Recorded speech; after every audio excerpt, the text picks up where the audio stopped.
to work as a technical assistant. Creativity, persistence, and a love of discovery were the greatest tools these women had. Marie Curie is now a household name, but throughout history there have been many other great and important women in the fields of science, technology, engineering, and mathematics, STEM. Many did not receive the recognition they deserved at the time and were forgotten. When thinking of physics, we should name not only Albert Einstein, but also the genius mathematician Emmy Noether. We should all know that it was Rosalind Franklin who discovered the double helix structure of DNA, not James Watson and Francis Crick. While admiring the advances in computer technology, let us remember not only Steve Jobs or Bill Gates, but also Grace Hopper, the creator of modern programming. Throughout history, many women have risked everything in the name of science. This book tells the stories of some of these scientists, from ancient Greece to the modern day, who, in the face of no, said, "Try and stop me." Hypatia, astronomer, mathematician, and philosopher.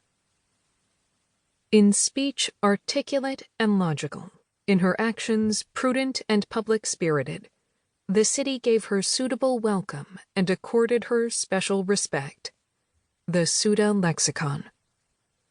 One of the first recorded women to study and teach math.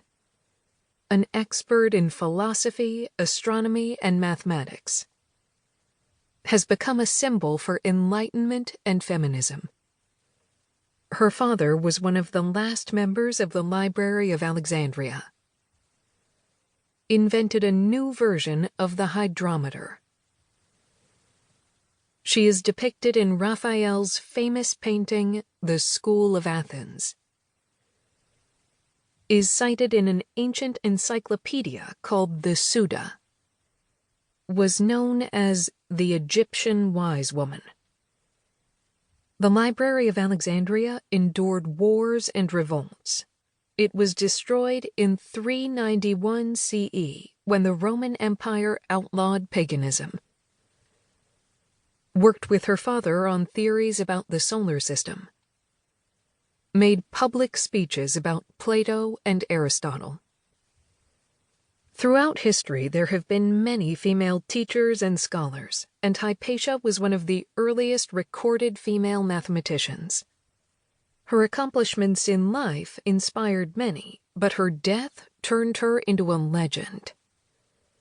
Scholars have narrowed down Hypatia's birth to sometime between 350 and 370 CE in Alexandria, Egypt.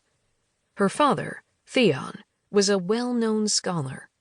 He made sure that she grew up well-educated and with a deep respect for their Greek heritage and values, instilling in her a commitment to uphold those values, no matter the cost. The city of Alexandria, known for its great library, was seen as a place of learning, but it was also a place where religious tensions between pagans, Jews, and Christians would turn violent. This made it dangerous for Hypatia and her father to practice their Greek traditions, but it was important to them to do so. Her father instructed her in mathematics and astronomy, and she became an expert in both. Soon she began to surpass her father in her mathematical studies and made important commentary on his work, while also making her own contributions to geometry and number theory. Along with her scientific work, Hypatia was an expert in Platonic philosophy. She became one of Alexandria's first female teachers. People traveled from faraway lands to hear her speak. She taught Neoplatonic philosophy, and her male students gave her respect and loyalty. But this would soon come to an end. Eventually, her pagan teachings made her a target.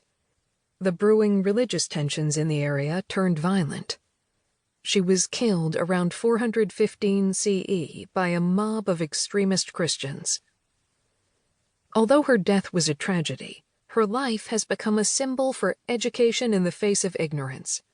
We now remember Hypatia as a source of light and knowledge. Maria Sibylla Merian.